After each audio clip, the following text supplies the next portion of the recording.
শুক্রবার বাংলাদেশ জিম্বাবুয়ে প্রথম টি-20 দুই দলে আশা করছে লড়াই হবে হাড্ডাহাড্ডি।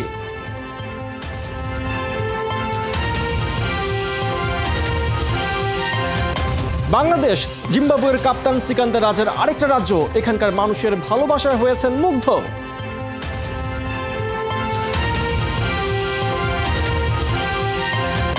আইপিএলে বোনা হয়েছে সাফল্যের বীজ, ঢাকায় ফিরেই খোশ মেজাজে মোস্তাফিজ।